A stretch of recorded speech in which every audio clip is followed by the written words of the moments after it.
Hey guys, it's Kevin again. This is my review for the series premiere of The Strain. Now, I've always really been looking forward to this show. In fact, this is probably my second most anticipated show of the summer. That's how much I wanted to see this show. And you guys know FX is still my favorite network. It remains my favorite network. It continues to produce quality shows. And I was really looking forward to this show. And, I thought this was going to be the best. It was going to be better than Tyrant. I thought the show was going to be very good. And then I got a little worried because I heard it wasn't as good as people said it was. But I checked out the pilot, which was extremely long. It was like an hour and 40 minutes. So it was actually quite long, actually. It was like 90 minutes or something like that, I'll say. It was longer than the Fargo premiere, actually, it was. It was really long though, so it was about 100 minutes. It was really long. But overall, what I think of The Strain is amazing. It is definitely going to become one of my favorite shows on FX. I really like the creepiness of this show. This show really freaked me out in one scene. Oh my god, when we get to that scene, I will tell you guys the scene. But I was scared. This show literally scared me shitless. It really did. It is genuinely creepy. It's the creepiest show on TV. It's probably the fourth best show on FX. It's, in my opinion, it's better than Tyrant. It is better than The Bridge. I think this show has a lot of potential, a lot of really good characters, a lot of really good acting, a lot of really good storyline, and I'm really looking forward to seeing where it goes. So, let's just get to this premiere. So, first we hear this voice saying that hunger is the first lesson we learn, but it's easily satisfied, but there's another unquenchable hunger that can't be tamped down, and that force is love, and it's Night Zero. Now, oh, by the way, the pilot was called Night Zero. I forgot to call it, to say that. And the plane is on its final descent into New York, and so we don't know who that voice was, but a phone then rings, and the flight attendant gets it, and the guy tells Rose to get back there now, and she tells him to chill and head to the back, and he tells a pale-skinned guy to turn off his radio and put his seatbelt on, put his seat up, and he tells her he can get her seats to his gig, but she tells him to do as she says, and a girl asks if they're laying in French, and the Rose reassures her. Rose heads to the back and asks Peter why he hasn't done anything yet. He says there is something alive in the cargo hold.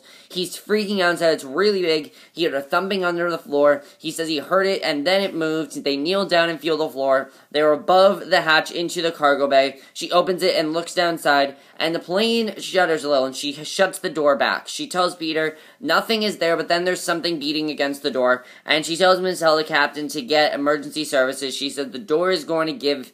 It does, and there's a giant thing that comes out, and the air traffic controllers try to get in touch with the flight. The plane isn't responding, though, and he tells him there's a flight of Berlin that stopped on apron and went dark, and Bishop is told, and he tells him to clear the gates. He's told there are about 210 on board, and he goes out to the darkened place, and the other guy tells him to wait, and, the plane is just, spinning out of control. Bishop says there's something really wrong, says it's like it never moved, and the window and shades are all shut, and Bishop greets the police. The young guy points out one window shade that's still up. He tells the guy to scramble emergency, says to get everyone. He says this is bad, they've got a dead airplane. That's extremely weird. So then we meet our main character. A guy gets out of a car, puts a CDC placard on the window, and he heads into a family counseling session and calls out to Zach. And he tells him his dad is late, and he says he's on time. He heads into the office, and we meet our main character, Ephraim. Weird name, but unique name. Basically, we find out him and his wife are in marriage counseling, and his wife, Kelly, is there, and the counselor says this is the last of the court-appointed counseling sessions, and he's been late for all of them. The counselor gets on him about taking over the sessions, and he says he's thought about it, and they've created a narrative where he's the bad guy because he doesn't want out of his marriage. Kelly says it's not about him anymore. His phone buzzes. You can see they have a lot of conflict, definitely. His phone buzzes, and he looks at her, but doesn't take it. He says if he takes time off, people die, and Kelly says he's great at his job, and the counselor starts writing things down. He wants to know what she's writing, and Kelly says he's barely present. He tells her he moved out like she asked, quit drinking, has jumped through every hoop he wanted, and she says Matt is moving in with her, and Ephraim calls him the Sears guy. She says he's always there for her and Zach, and his phone goes off again, and he asks if she wants him to quit his job, and she says she doesn't want him quitting for her. She says she loves him, but it's too late. and he says he's decent, employed, and loves her and Zach. His phone goes off again. Then his emergency paper. She says this is the problem. It's who he is. She tells him to just go take care of it. Takes a call from Nora and says there are 12 different agencies. And he says he'll be there in 20 and asks her to keep the other agencies at bay. And he got a ticket. He's annoyed, but then he heads out. So then we see what his actual job is. So Jim hands Ephraim his milk and gives him an update. And he says Homeland Security wants to declare a terrorist attack. He's shocked to hear there are no 9/11 calls from passengers and that everything is cold and silent. One guy plays a sound from him they recorded and it sounds like rustling. And they tell him it's too short a window to be a contagious event and says CDC should back off. And Ephraim explains to Homeland Security how fast viruses move and that it's faster than terrorism. And he says plagues begin this way and asks them if they still want to be first through the door. So they just think this is a plague or a virus or whatever. That's what they think this is. So then we see in Harlem, a guy heads into a pawn shop, and he rings the bell repeatedly, and after they buy silver, this is where we meet the badass character, which is Abraham. He shows Abraham a watch, and asks if they can get $50 for it. He offers him $25 if it tests good. He says it's silver-plated brass, and the guy grabs some money off the counter, and he grabs his hand, holds a knife to his wrist. He says if his friend pulls his gun, he'll stab his artery, and he'll bleed out before they call 911. And he says to let go of the money, hand over the gun, and get out. And they do as Abraham says. Basically. And Abraham says, "This time I cannot fall." He looks at something in a jar, and it's very creepy here because we go into his laboratory basically. And he asks if it's hungry, pops the lid on the jar open, cuts his finger, lets a few drops fall into the jar where a weird creature slurps up the blood, and it's about heart-sized with wormy tentacles hanging out of it. Like, that was extremely creepy. That was the first scene that was very creepy. So then Ephraim and Nora, they try to investigate the airport. They change into safety gear, and she asks what's up, and he tells her about the counseling session and the Sears guy living in his house. She tells him to stay focused, puts the air tank on him. You can see he has a lot of stuff going on in his life, and she just wants him to stay focused. She says he and Kelly have been broken up for a year, and that they want their thing through. They went through their thing too. He admits he never told Kelly that he and Nora were involved, and says she doesn't know. Nora says he knows nothing about women, and Jim hooks up their monitoring equipment. Ephraim and Nora head into the plane. They shine lights around, and everyone is totally still. She asks Jim if he's seeing this, and she says it's every passenger. They're all dead. There are no signs of struggle or chemical agents, and no bruising. There's no markings or discolorations. Ephraim says it was sudden and painless, and the window shades are all closed but one. Nora says there are high levels of ammonia and tells Jim to check the cargo manifests. And then Ephraim hears a noise, and he goes to the little girl. Her eyes are open and her mouth is ajar, and he checks her over. And her music is playing, and he shuts it off. He says her tongue is almost white. He checks her eyes and says her skin is dry and insulates. And he says she looks almost peaceful. And Nora says to try the UV lights and flip them on. They see stuff everywhere, and she asks what it is. Jim and the Homeland guys are watching on the screen, and Nora says the pattern is biological, and where the ammonia is likely coming from. They split up to check the galleries. We see one hand twitch as Ephraim walks past. He sees the flight attendant in a heap as the back and the cargo holds, and he sets the equipment down and tells Jim to have them check each piece of luggage for biological agents. He sees more of the UV glowing pattern below and heads down to check it out. And up front, Nora tells Jim that the cockpit just opened, and they tell her to back out because it's supposed to be locked, but she heads inside anyway. So then in Manhattan at the Stoneheart Group building, a guy's in the elevator. His eyes twitch funny, and he looks like he's got reptile lenses. He calls out to Mr. Palmer, is told that he's having dialysis, and he asks Fitzwilliam how long he's walked for Stoneheart, and he says his whole adult life. Palmer speaks to Iko Horst, and Fitzwilliam says he'll wait outside, and Iko Horst tells him the cargo has arrived, and all 4 survivors have been found. Palmer says he knows what it's like to cross the line, do things that can't be undone. He says that line has been crossed now, and the man agrees. He says he'll never get used to his breath, and Iko Horst says he sometimes misses breathing as well.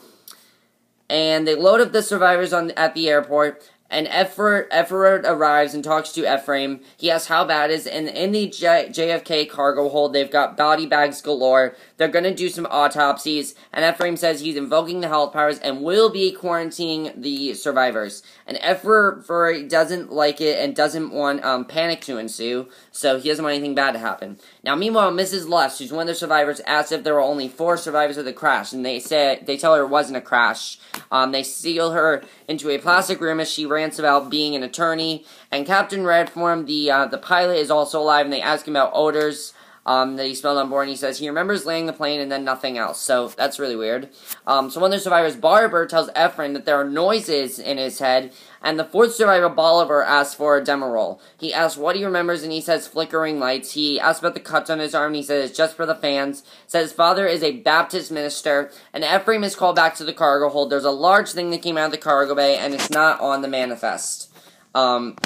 So, Nora notices there is a latch on the inside, and Ephraim tells Bishop to call Berlin and see if they know anything. So Matt, Kelly, and Zach watch the news about this. They hear the CDC is on the scene, and Matt asks what he thinks. Zach says his dad can handle it. He texts his dad, though, to ask if he's okay, and says he's worried. And Ephraim texts back to say that he's good and tells him to go to bed. So, you can see that his son is very concerned about him. So he asks if anyone else heard, but it was just him, and he walks outside, and then down one of the aisles in the giant cargo hangar, he walks further in and then hears voices. So that was definitely very weird. He goes to another area, then out another door. He keeps walking as if obsessed. He sees a giant shape on the ground and says, what the, rears up and grabs him. Hand grabs him. Then we get probably the creepiest scene. I mean, this was extremely creepy. This part freaked me out, because this long tongue thing wraps around his neck, a tooth impales him, the thing snaps his neck, beats his head to a pulp, it speeds away in a swirl of dirty-looking cloaks. Now, that scene scared me shitless. I am not kidding you guys. That is where I'm like, okay, this show is extremely creepy now, because that scene literally scared me shitless. I'm not kidding.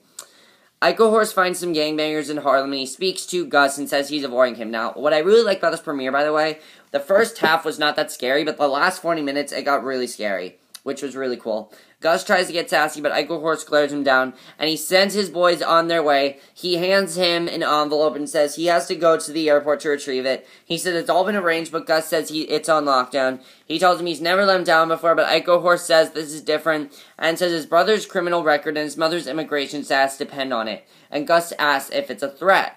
But he says it's actually a reward, and he says if he gets caught, they'll send him back to jail. Ico Horse says the van isn't stolen, he'll be let in, then his mother's immigration status will be fixed and his brother's criminal record erased. Gus says this is his last job, and Ico Horse says there are 3 rules. He can't look at the cargo, he can't make any stops, and he must cross the bridge into Manhattan before daybreak. He asks if he understands, and Gus tells him to screw him, suck his dick, and then flips him off, but he heads off to do his ass, and Ico Horse isn't amused. So at the airport, Abraham shows up, and he hears a commotion and sees the protests of families who had loved ones on the flight, and another group chanting for them to blow up the plane. Now, Abraham is told to stand back, and he looks down at a bottle of pills, walks over towards Jim, who is trying to get the cops to get the crowd under control, and Abraham acts frail, and Jim asks if he's okay, and Abraham asks if he's in charge, and says he needs to talk to someone about the plane. And basically, he says that 206 dead passengers and 4 survivors, and they don't know what happened. He says the only comfort he has to offer is that they seem to have died peacefully. He says he will not stop until he finds the answers. A giant guy then slaps Ephraim in the face and says his daughter Emma was on the flight, and he wants to see her dead or alive. And Ephraim tells them he'll have more answers for them in 48 hours and walks away. The coroner then calls Ephraim on his tablet and shows him an incision on their necks, and that it punctured the carotid without making any undue trauma. He says all the bodies they checked have the same wound in exactly the same place. So he shows them something, and he cuts into an arm, and white, obsolete fluid comes out. There are no Ico traits and no blood pooling, and he then comes in the terminal and says he needs to talk to Abraham. And finally we get a big scene between Abraham and Ephraim, our 2 central characters, pretty much. And Ephraim says they're taking every available measure, but Abraham says he can't be, and that's what he's counting on. Then he tells Ephraim it's too much to say right now, because the thing is, who is he? We don't know who he is. And he tells Jim to take care of Abraham, but then he says the tissues are not decomposing, and Nora asks how he knows that. Because Abraham says the heads must be cut off, and the bodies are destroyed. And as police haul him away, Abraham says if they still have the coffin, they have him, and says he can't let it cross the river. and at the Emmy's office, the head coroner makes a recording as he goes to examine the next body under UV light. He does and sees a pattern on the body, and Nora asks Ephraim how the old man knew about the coffin. Now, Ephraim says this guy is crazy. He had a sword and called it a coffin when it was clearly a cabinet, because he's pretty convinced that Abraham's crazy. So they're back on the plane, he calls her over, shows her a little filament-like thing that's wriggling, and he says it's beautiful. When it snaps on his finger, he says it's desperate for a host, puts it in a jar, says this means it's not airborne and it's actually a carrier. So they look around, and she grabs a handful of the critters, and there's soil on them. They go running through the hangar to where the coffin cabinet was, but it's gone, and Ephraim asks where, when the security guards ask what cabinet, they watch security footage, and there seems to be a gap in the footage, because it's there, and then it's not. They stop in a frame where they see a brown blur grab the box, and it's gone. So Ephraim says it weighed 500 pounds and that nothing could drag it off, and Nora reminds him what Abraham said about having the box in him. The footage is just 7 minutes old, and Ephraim then makes a call. Gus is at JFK, walks behind the CDC vans, goes to one, unlocks it, goes inside, and puts the CDC play card on the dash, finds his stack of money waiting as he promised, and looks in the back of the box. He then shines a light and asks what the hell it is, calls of course, a crazy-ass white boy, and then drives away with it, and Ephraim then calls Jim and tells him to seal off the airport, and he says they have to stop all vehicles big enough to hold it, no vans, no trucks, no exceptions. So they are trying to figure out what's going on, and Jim says he gets it, calls the security on his walkie-talkie to make it happen, and Gus speeds through the parking area in CDC van. Here's where all the intense shit is going down. This was awesome. I was like, yes, finally, it's really intense. Jim checks out outgoing vehicles. The van pulls up. He's told to pull to one side and wait. And then he curses. The cop comes back and asks for his ID and permit. Gus hands him over what he has, and the dog starts barking at the van. The cop tells him to step out of the vehicle, and Gus goes to step out as Jim walks up. So Jim says it's one of their vehicles and tells the guard to let him through. Jim tells Gus to tell the son of a bitches that he's done and isn't going to help anymore. The coroner has removed a chest plate from one of the bodies and has found abnormal neoplasms in the major organs. And he says the growths seem like newly functional organs, not aberrations. He goes to weigh an organ and then hears a thumping sound. And he goes to investigate. Walked into a room full of bodies and bags. He hears a noise back the way he came and then sees the organ had dropped and the scale moving. And it's a deformed heart, like the one that Abraham put in his jar before. So now it's starting to connect, and he drops it and then panics. He pulls off his gloves, and one of the little worm things is trying to burrow into his head. He grabs a tweezer, pull it out of his hands. Basically, this is kind of like when you saw the worm go into the woman's eye. And he turns, and there's a room full of formerly dead bodies closing in on him, growling. And they pounce on him, and he's buried into a pile of them. The deformed heart then twitches onto the floor, and it's just really intense right now. So Jim comes and tells Ephraim he didn't find anything. Ephraim says he can't figure out how something that big got away, and Jim says they'll get a break and just need a clue of where to start. He shows him the box of worm creatures and says this is where to start. Jim asks what they are, and he says it's something new. He doesn't know what it is, and that's all he says, that it's something new.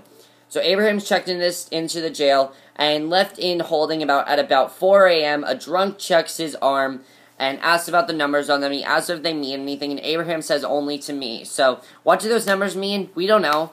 So Palmer is told that everything went as planned. Palmer then mentions to Eichhorst about the old Jewish man arrested at the airport with a sword, and he's surprised that he's still at it after all these years and tells Palmer he'll take care of it.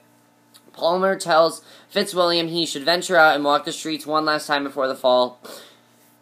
Sorry, guys. I just sneezed. He asks if... Sorry. I don't know where that came from. He asks if Palmer needs anything else, and he says for the first time in his life he has everything he needs. Gus drives towards Manhattan. He calls his mom and asks if Crispin is home, and Gus tells her that he's getting on the bridge now, and will be home in an hour. Now, Gus tells the box he doesn't know what he is, but he's good luck for him. And then the narrator speaks again, and I'm like, okay, this is the perfect way to end the episode. It's Abraham says, the love is the force that can't be explained, and the narrator we find out is Abraham, basically. And he says, the beacon that guides us back home when no one is there and that absence robes us. And then the very end of the episode, we see Emma's dad staring at the photo of his daughter. Remember, he wanted to see his daughter. He hears a noise and sits down and calls out his daughter's name. Hears a knock at the door. She comes in. She calls him Papa and says she's cold. He goes to her, takes her in his arms. He looks at her and then tells her she's home. Abraham says, love is our greatest downfall. His daughter holds him, but her eyes are utterly dead. And that's how the episode ends.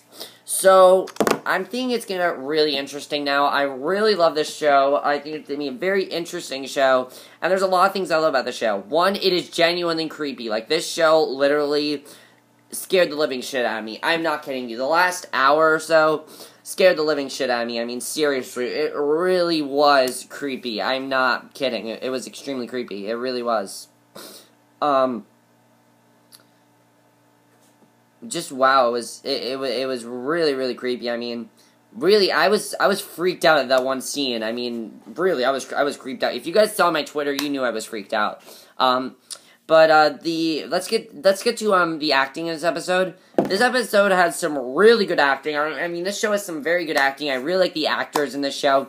Corey Stoll as Ephraim. He's awesome in this role. I really like that he has a lot of problems in his life. He has stuff going on in his personal life, but he also has to try to figure out what's going on with his vampirism. David Bradley as Abraham. I don't know what's going to happen with him. I feel like there's something about him. I feel like he's going to be like a big villain or something because he keeps saying he. Now, we don't know who he is. We're going to have to find out who he is. It's going to be very interesting to see what happens.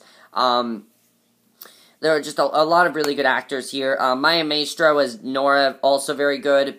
I like the chemistry between her and Ephraim. Ben Highland is Zach, the son of Ephraim. I like that he, really cares about his son, and I like that about his character. A lot of really good characters in this show. And then Robert Mallion as the Master, who is basically he. That's why I keep saying he, because he is the Master. It's going to be interesting to see what happens here. But, we're going to see what happens with this outbreak. It's going to be interesting to see what happens with this outbreak. What's going to happen with Ephraim and Nora. We're going to see what happens there. Now, when are we going to meet the Master? We didn't really meet the Master in this episode. We just found out sort of like what's going on. What exactly is going on? We don't really know what's going on right now. I mean, all we know is that, all the people that have these, like, dead eyes, are they, like, possessed? Are they evil? We don't know what's going on with them.